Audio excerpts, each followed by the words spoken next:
that?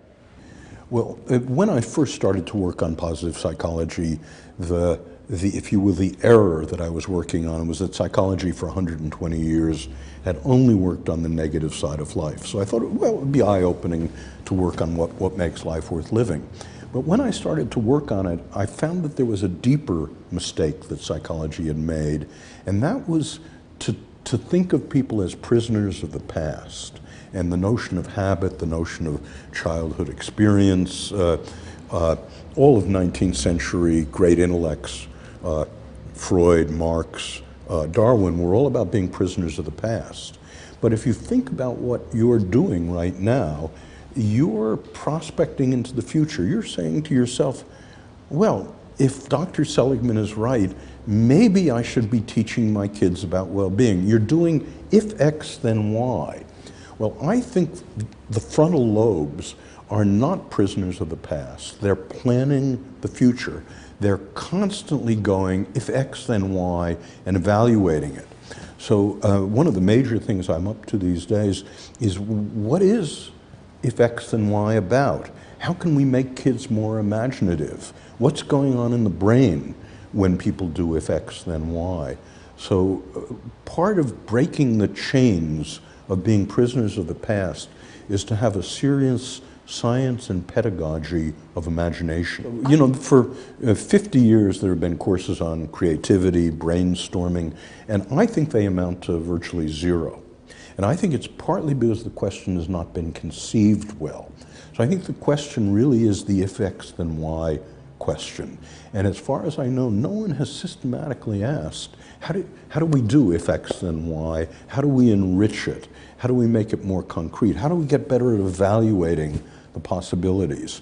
And kind of the best that psychology has done so far is to talk about the things we do wrong, about what's called negative heuristics. But correcting all the things we do wrong is not equal to getting it right. So the question is, what are the positive heuristics? How do we get if X, then Y right? And so my hope is that people in this field, and I think it will be a new field called prospecting, may be able to enrich our imagination. And it follows directly from that this precious thing that human beings have, which animals don't have, innovation, may follow. You've also talked to us about the incredible achievements of people over the last hundreds of years, the progress of society. It really fits into that, doesn't it? Well, I think it's, on almost any variable I know, things are better than they were 500 years ago. You're at 1/30th the likelihood of having a violent death now than you were 500 years ago, and that's just one of numerous statistics. Human progress is undeniable. Now, the reason this is important is that we want our young people to have a vision of possible positive human futures.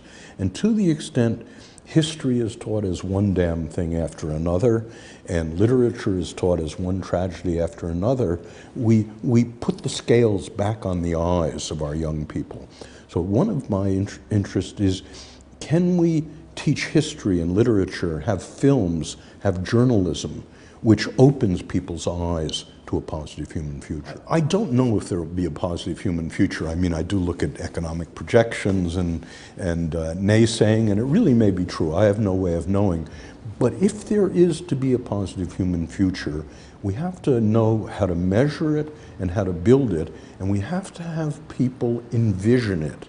So I think underneath much of what positive psychology does, it asks, how can we encourage, how can we produce the undergirding of people having a positive vision of the best that human beings can do?